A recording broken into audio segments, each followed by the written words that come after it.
สบายดีพ่อแม่พี่น้อง FC เบิร์ดสุขูสุคนพี่หน่อยวันนี้นอนบ้านไต่ก็ได้เข้าป่าเข้าดงอีกแล้วพี่หน่อยพี่แหละออกห้าพื้นพี่หน่อยพี่ตอนนี้ก็ได้กระตัดมาได้ซ้ำนี่ทับศพแล้วก็เทิงรถไถพี่หน่อยมาคนเดียวพี่หน่อยมื้อนี้ก็จำเป็นแหละพี่หน่อยเฮามีครอบมีครัวสิให้ผู้อื่นมาเฮ็ดให้มาให้พ่อให้แม่มาเฮ็ดแทนก็บ่ได้พี่หน่อยก็จำเป็นเฮาต้องบุกบืนโดยตนเองพี่หน่อยสู่ซนพี่หน่อย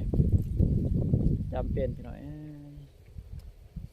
คันว่าสิบ่หาฟืนพี่หน่อยถ้าเงินซื้อทานกับบ่มีบ่ไหวพี่หน่อยเพราะว่าทานกับแพงพี่หน่อยเดี๋ยวนี้ก็ทางนี้ก็สอบหนึ่ง30,000 35,000ถามสมไหมก็จำเป็นจึงได้ออกแห้งโดยแห้งเจ้าของออกหาพื้นอยู่ตามป่าตามดงพี่หน่อยก็ตอนนี้ก็หาบอลแคมอันนี้ทางพี่หน่อยอยู่บอนเขาดุดหน้าเขาสิบุกเบิก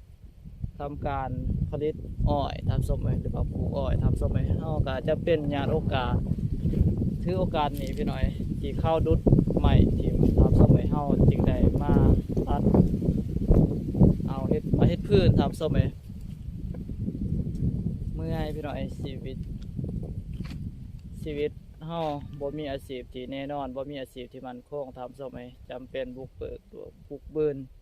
สู่ส้นพี่หน่อยหาเช้ากินค่ำทำส้มหาอยู่หากินหาพื้นหาสร้างพี่หน่อยเพื่อมาดังไฟดังฟืนหุงข้าวหุงน้ำเฮ็ดอยู่เฮ็ดกินพี่หน่อยถ้าว่าเอาศัยไฟฟ้าก็บ่ไหวพี่หน่อยเพราะว่ามันแพงคือซุมื้อนี้ก็สิหาเงินนำมาใส่แต่ละมื้อก็ยังบ่ทันพี่หน่อยจำเป็นต้องได้บุกบืนสู่ซนโดยตัวเองคือแนวนี้แหละทำส้มหาแน่พี่หน่อยหาแน่เฮ็ดแน่พี่หน่อยได้มาซ้ำนี่ทำส้มก็